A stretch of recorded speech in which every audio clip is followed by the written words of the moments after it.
principal, le premier en tout cas, à mon avis, c'est l'impulsion qui peut être donnée par la direction de la collectivité sur ce sujet-là. Pourquoi ? Parce qu'il va y avoir ensuite des moyens à mettre en œuvre pour traiter le retour à l'emploi et le développer.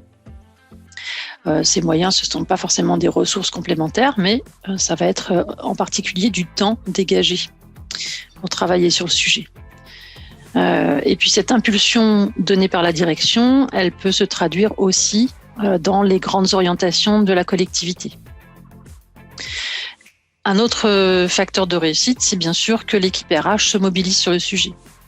Et comme je le disais, l'élément important à ce niveau-là, ça va être de pouvoir dégager un peu du temps pour cette équipe. L'idéal dans les actions, en tout cas la structuration d'une démarche de maintien dans l'emploi, l'idéal, c'est déjà de travailler sur la mise en place d'une politique de gestion des mobilités, en travaillant sur la mobilité contrainte au niveau de la structure. Pour, dans un deuxième temps, accompagner les agents sur ce sujet-là.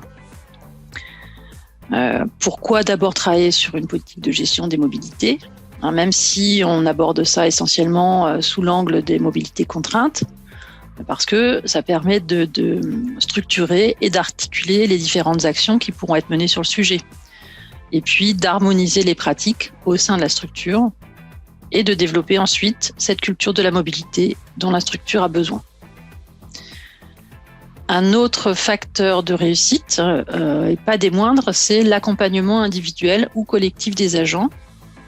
On s'est rendu compte à maintes reprises que, face à une situation de mobilité contrainte, les agents sont perdus, ils ne savent pas par où commencer, et donc ils ont besoin d'être accompagnés sur ce sujet-là.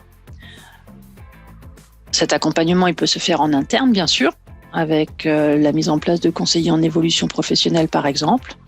Il peut se faire en externe, avec l'appui d'acteurs extérieurs, comme les centres de gestion, ou un prestataire extérieur qui va pouvoir accompagner ces agents. Au travers de cet accompagnement, ce que l'on vise, c'est que les agents deviennent acteurs de la construction de leur projet professionnel. Ça aussi, c'est un élément important dans la réussite. Un autre élément important, c'est l'implication de tous les acteurs qui sont concernés par cette notion de mobilité. Donc, que ce soit des acteurs internes ou externes, j'ai parlé du CDG déjà, du centre de gestion, mais aussi la médecine de prévention, bien sûr, qui est directement concernée. Et puis, il y a un autre élément qui est important, qui concerne la communication. Comme pour tout projet, donc il est primordial de communiquer à la fois sur ce que l'on a prévu de faire et puis ensuite comment on avance sur ce projet en question.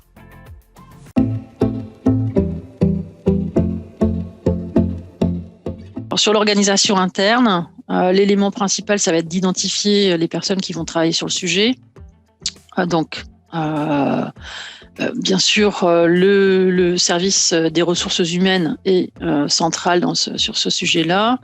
Le DRH peut être pilote, par exemple, et quels sont les autres agents du service RH qui vont être mobilisés sur la mobilité ? C'est par exemple le responsable formation, le responsable gestion des carrières ou le référent handicap selon la manière dont la collectivité est structurée. Voilà, en tout cas, ce qu'il faut, c'est, là encore, on est sur de la gestion de projet, donc avoir un pilote qui va vraiment suivre au plus près l'avancée de ce projet-là et mobiliser les différents intervenants. Et puis, ce qu'il est également important de faire, c'est donc de désigner un interlocuteur unique pour les agents. Parce que là aussi, selon la taille de la collectivité et la manière dont elle est structurée, les agents, lorsqu'ils ont soit envie, soit besoin de changer de travail, eh bien, ils savent pas forcément vers qui se tourner en interne. Donc là encore, non seulement identifier une personne, une ressource, mais aussi communiquer vis-à-vis des agents sur cette ressource, c'est important. Et puis, je dirais aussi qu'il faut s'autoriser à tester les process. Voilà, on définit des process, il faut les faire vivre, avoir un retour d'expérience avec les agents concernés, les encadrants, et puis, le cas échéant, les faire évoluer. On est sur un dispositif qui est vivant en quelque sorte.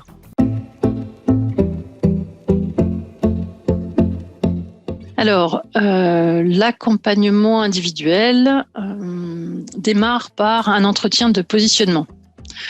Cet entretien permet déjà de commencer à créer le lien avec l'agent, de mieux comprendre sa situation, le contexte dans lequel elle intervient, et puis d'évaluer un petit peu, commencer à évaluer aussi les capacités de l'agent, que ce soit une auto-évaluation ou une évaluation, notamment une première évaluation de compétences orthographiques, par exemple, puisqu'on va, au travers du questionnement que l'agent aura à remplir, on va évaluer un petit peu ses compétences orthographiques, grammaticales, etc.